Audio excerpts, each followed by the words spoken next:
Voici comment savoir quand tu t'inventes des excuses. Les excuses peuvent être valables dans certains cas de figure, mais dans notre vie de tous les jours, se trouver des excuses à nous-mêmes nous empêche de vivre la vie que l'on souhaite. Si un jour on te donne une tâche à effectuer et que tu n'as pas pu effectuer cette tâche de par le fait qu'il y a eu un tremblement de terre, tu peux trouver cela comme étant une excuse. Mais la plupart du temps, les excuses que tu te racontes sont des choses qui t'empêchent de vivre ce que tu pourrais vivre. On a tous des idées, on a tous des rêves, des choses que l'on souhaite expérimenter. Et dès lors qu'on est confronté à une situation qui pourrait nous permettre d'expérimenter ce que l'on souhaite, mais qu'on est confronté à cette peur, à ce stress, à cette anxiété de ce que l'on ne connaît pas, au fait qu'il faut qu'on sorte de notre zone de confort. À ce moment-là, les excuses commencent à arriver. Les mensonges que l'on se raconte impactent considérablement notre avenir. Et notre avenir ne sera que le reflet de notre présent. Si tu n'agis pas dans le moment, l'avenir que tu auras ne sera que le reflet exact de ce que tu vis aujourd'hui. Donc voici comment trouver, détecter les excuses que tu vas te raconter. Prends en considération l'exemple suivant. Admettons, tu as envie de parler à quelqu'un, tu es un petit peu réservé. On va prendre cet exemple, je vais en prendre un autre par la suite. À ce moment-là, tu stresses, tu paniques, de par le fait que tu te juges toi-même. Et tu penses que la personne va te juger. Du coup, tu es dans l'inaction. Dans cette inaction, les pensées commencent à arriver. Et là, les excuses commencent à chanter. La musique a commencé. Oui, mais au final, cette personne, elle n'a pas l'air si intéressante que ça. Ouais, mais au final, je reste pas longtemps ici. Oui, mais c'est pas ma ville. Oui, mais au final, j'ai d'autres choses plus importantes à faire.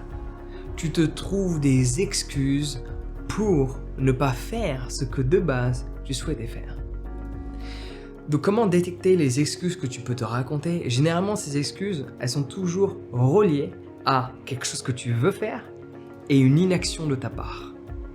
Quand il y a quelque chose que tu veux, soit monter un projet, obtenir, posséder quelque chose, tu vas trouver une morale que tu vas t'inventer, une excuse que tu vas créer pour justifier ton inaction vers ce que tu souhaitais. Ou, autre scénario, un autre cas où tu vas te trouver des excuses, c'est quand tu as essayé une fois, peut-être tu as essayé 2 fois, peut-être même 3 fois, et cela n'a pas fonctionné. Et donc tu vas trouver une justification, tu vas trouver une excuse de « Ah, c'est la situation actuelle, c'est la conjoncture, c'est notre gouvernance, c'est le pays dans lequel je suis né, la langue que je parle. » On va constamment trouver des excuses. J'ai pas eu l'éducation nécessaire, mes parents n'étaient pas là pour m'aider. Mais là où c'est intéressant avec ces excuses, c'est que tu pourras toujours trouver quelqu'un qui a réussi avec toutes tes excuses. J'ai pas eu la bonne éducation, quelqu'un a réussi à faire ce que tu souhaites, oui. T'as pas eu des parents qui étaient là à tes côtés? Oui, il y a quelqu'un qui a réussi. T'étais immigré? Oui, il y a quelqu'un qui a réussi. T'avais pas la bonne couleur de peau? Oui, il y a quelqu'un qui a réussi. Tu savais pas bien parler la langue? Oui, il y a quelqu'un qui a réussi.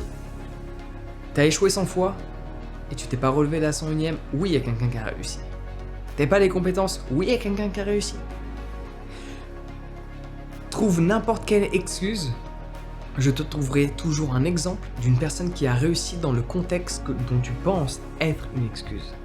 Donc comment détecter concrètement ces excuses qu'on va se raconter? Juste prends en considération que dès lors que tu es confronté à un challenge personnel, tu as envie de faire quelque chose, tu as envie de sortir de ta zone de confort, il y a ce projet que tu as envie de mettre en place, cette discussion que tu vas avoir, cette chose que tu veux faire qui est un petit peu effrayant. Prends en considération qu'il y a de grandes chances que plus tu restes dans l'inaction, plus ta tête va inventer des scénarios, va inventer des excuses, va inventer des justifications.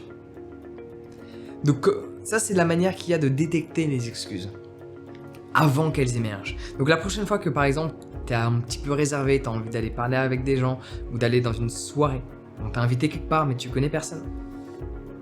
Et là, dans ce coup, plus tu es dans l'inaction, plus ton cerveau va cogiter, plus tu vas te trouver des excuses comme quoi c'est pas fait pour toi. Alors qu'au final, au fond de toi, tu sais que c'est ce que tu as envie de faire. Et tu vois, là où c'est intéressant, c'est que les excuses, c'est dire non quand on a envie de dire oui, sous prétexte que. Mais au final, quand tu oses mettre ta tête de côté, quand tu oses prendre confiance en qui tu es et dire qu'aujourd'hui il n'y a pas d'excuses. Aujourd'hui je le fais, je trouverai des excuses plus tard. À ce moment-là, les opportunités s'ouvrent devant toi, les champs du possible s'ouvrent devant toi. Donc la prochaine fois que tu trouves une excuse, on va prendre l'exemple suivant. Tu voulais faire quelque chose, tu ne l'as pas fait, tu trouves des excuses pour justifier ton inaction, pour ne pas souffrir. Ne rejette pas l'émotion que tu ressens. Accepte-la, ressens-la pleinement et fais-toi la promesse de la prochaine fois. Je ne resterai pas dans l'inaction. Parce que le problème des excuses en soi, c'est surtout que ça va t'empêcher de recréer le moment. Parce qu'en fait, tu trouves une excuse comme quoi c'est pas la bonne méthode, c'est pas la bonne manière, c'est pas le bon moment. Tu vas trouver une excuse que tu vas pouvoir répéter dans le temps quand tu vas être confronté à de nouvelles occasions. Mais si tu acceptes pleinement que cette inaction t'ait fait souffrir, c'est ton inaction qui a créé ce ressenti en toi. Si tu acceptes cela et que tu acceptes le fait que je ne veux plus ressentir ce que je ressens, j'accepte que ce que je ressens, j'en prends la responsabilité, c'est de par mon inaction. La prochaine fois quand tu vas être confronté à un scénario tel quel, tu auras plus de souffrance à rester dans l'inaction que agir vers cette situation qui te fait peur. C'est toujours cette dynamique de où est-ce que je penche la balance? Où est-ce que je ressens le plus de souffrance? En me prenant en râteau? En me faisant juger? En me faisant critiquer? En échouant? Ou en étant dans l'inaction? Et la plupart du temps, les gens ressentent plus ou pensent ressentir plus de souffrance dans l'action et le résultat négatif de l'action qu'ils ont mis en place.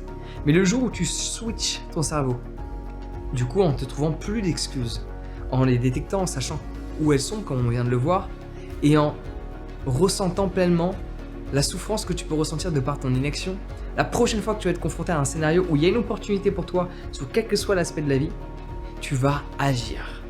C'est un peu comme une personne qui est en surpoids qui décide d'aller courir. Vous savez, une personne en surpoids qui décide de ne pas aller courir, c'est plus dur pour elle, elle assimile plus de souffrance au fait de faire du sport que de rester assise.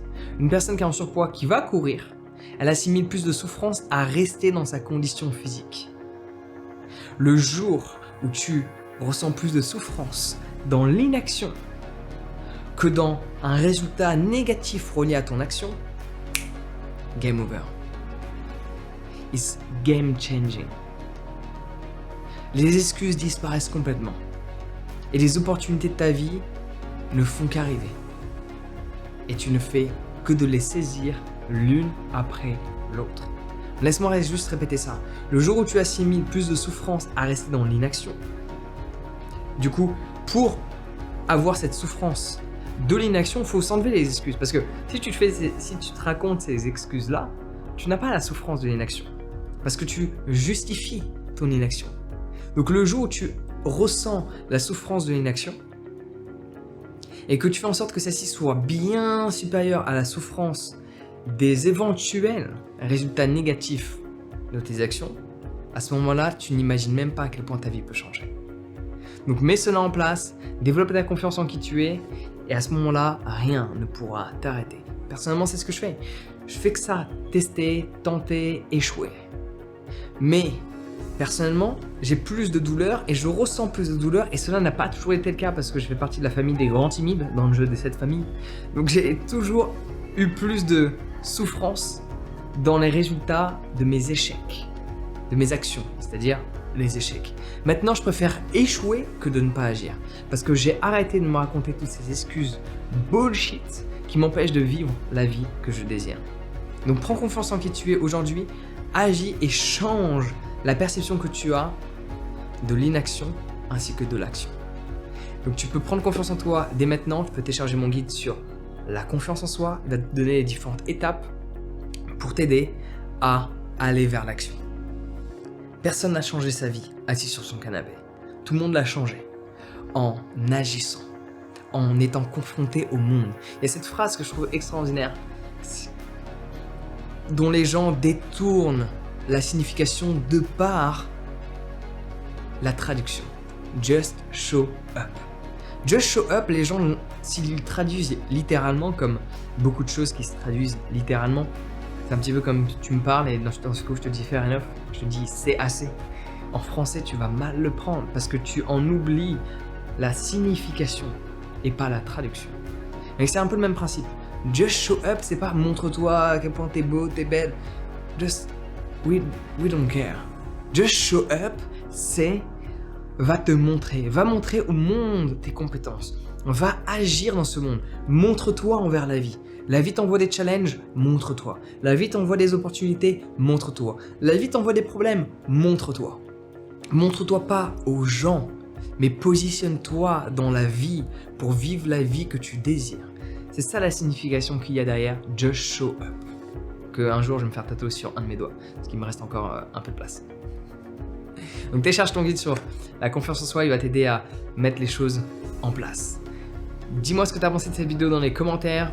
Je trouve ça intéressant de faire des vidéos légèrement différentes que d'habitude. Enfin, dis-moi si tu as peut-être pu capter une différence, notamment de parler au titre. Dis-moi ce que tu en penses, cela m'intéresse. Sur ce, prends soin de toi et passe une excellente journée.